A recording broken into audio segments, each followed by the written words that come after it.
السلام عليكم ورحمة الله وبركاته. أهلا بكم في فيديو جديد من قناة ماكسي باور. عمرك جربت تنزل وورد وكمان يبقى متسجل عليه حساب؟ أنا مسجل عليه الحساب. عمرك جربت تنزله وكمان ما دفعتش جنيه؟ عايز تعرف الطريقة؟ تابع معايا. طبعا لو لاحظنا كل حاجة فيها متاحة، كل حاجة متاحة بالنسبة لي. الفايل، الهوم، الانسيرت، أي حاجة كلهم متاحين. فأنا دلوقتي مش هحتاجه، نقفله. أول حاجة هنخش على جوجل كروم وهكتب config.office.com. هخش على أول موقع.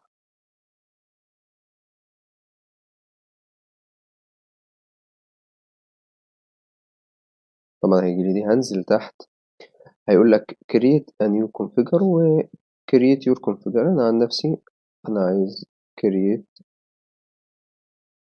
آسف create، لأن أنا كده هعمل import، كده هسحب ملف أنا عامله قبل كده. طبعا هخش أشوف أنا جهازي 32 ولا 64 بت. فأنا عن نفسي جهازي 64، وهختار من هنا اللي هو أنهو، بسم الله الرحمن الرحيم، و2024 البلس كمان. وبس هتسيب الباقي ده كله، هتنزل تحت هنا بقى هتشوف انت محتاج ايه. لو محتاج الكل هتعلم عليه، مش محتاج الكل انا عن نفسي هحتاج مثلا نقفل دول كده كلهم. انا عن نفسي يعني اللي انا محتاجه اللي هو اكسس واكسل ووورد وباوربوينت، لكن الباقي ده انا مش هحتاجه، لا سكاي ولا اون درايف ولا اوتلوك ولا اي حاجه من دي، ولا وان. انت لو محتاجهم هتعلم عليهم، مش محتاجهم خلاص. فهتيجي نيكست على اللانجوج، هتختارها اللي انت عايزه. هتختاره عربي السعوديه، تختاره مثلا انجليزي. انا نفسي اختاره انجليزي يونايتد ستيتس. نيكست والانستولر زي ما هو. هاجي هنا على الابديتس هغير، مش هخليها اوتوماتيك، لأنه الأوتوماتيك لو في أبديت مثلا هيعمل أوتوماتيك، فأنت كده عامل configuration. الأبديت بتاعها بينزل، يعني الكونفيجريشن ده أنت اللي عامله بإيدك، لكن في الكونفيجريشن ده أصلا بينزل مع الشركة، لكن ده أنت عامله بإيدك علشان ما تدفعش فلوس. فالباقي بقى كله نكست نكست نكست، وهتيجي على هتيجي على الأخيرة دي، مش هنحتاج حاجة من هنا. تأكد، لا برضه مش هنحتاج حاجة من هنا. ده كله هتيجي هتنعمل هنا على الإكسبورت. بيقول لك انت عايز تبقى عن نفسي انا عايزه اوفيس اوبن اكسل فورمز. اوكي، اكسبت. وعايز الاسم هيبقى ايه؟ سيبه كونفيجريشن واكسبورت. حمل معانا. هنيجي هنا على الداونلود، هاخده كوبي واوديه على المكان المخصص اللي انا محتاجه فيه. تمام.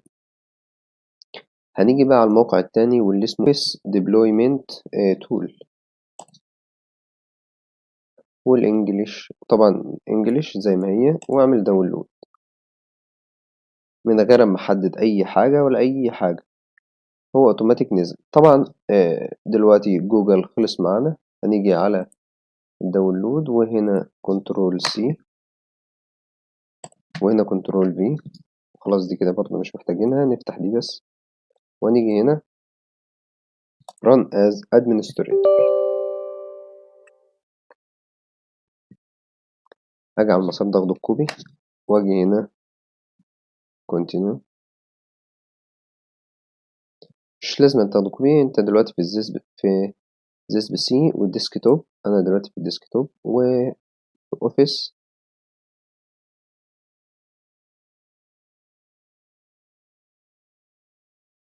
وفي اوفيس 1 واوكي.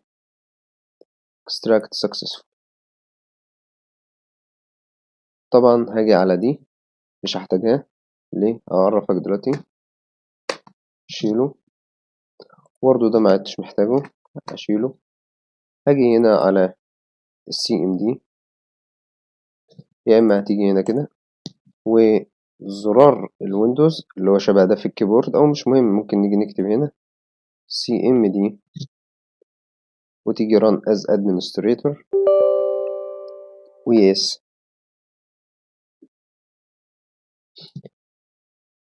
احنا طبعا اخترنا شفنا المسار ده، خدنا كوبي كنترول سي. هنيجي هنا نشوف الاول احنا مسارنا فين، BWD انتر. هو مش متعرف، خلاص خلينا نقول CD كنترول V واوتوماتيك وصلنا للمسار ده. طبعا لو عملنا LS هيفهم؟ لا مش هيفهم. خلاص احنا كده هنعمل دلوقتي الانستول. هاجي بدي كنترول سي وهاجي هنا كنترول في وهتك انتر. هو اوتوماتيك بدأ ينزل الحاجات لوحده. بص، فانا بما ان انا كده كده مش محتاجه، منزله قبل كده، فانا هوقف عملية التنزيل. نزله اوريدي couldn't install sorry، بقولك في مشاكل في التنزيل لان انا اوريدي قفلته على طول. ولازم تتأكد برضو ان انت عندك مساحة كويسة في الجهاز، لان انت شايف مساحة السي عندي مليانة. فبس ده كان فيديو النهاردة. ولو انت مكسل تعمل ده كله، عملت لك ابلكيشن هيعمل لك ده كله. نقفل دي، خلينا بس محتاجين دول، محتاجين اللي هو، لا مش دي، الانستاليزيشن لانجويج دي هنحتاجها. بص يا سيدي، لما تيجي هتعمل انستول اول هينزل لك ده كله، ده كله هينزل. لما هتيجي تعمل انستول مين، دول بس اللي هينزلوا، اللي هو الاكسس والاكسل والباوربوينت والوورد، الاربعه الاساسيين هم اللي هينزلوا، لكن الباقي مش هينزل. طبعا خلينا نجرب كده، انستول اول، فتح اوتوماتيك البتاع ونزل الحاجه. خلينا نعمل انستول مين، اوتوماتيك فتح الحاجه، فتح واوتوماتيك نزل. هو بيقول لك اوريدي نازل فخلاص، لكن اللي مش نازل طبعا هتعمل سبورت مي، هتعمل سبسكرايب بس في القناه وخلاص. خلاص كده، وده كان فيديو النهارده، اتمنى يكون عجبكم، والسلام عليكم.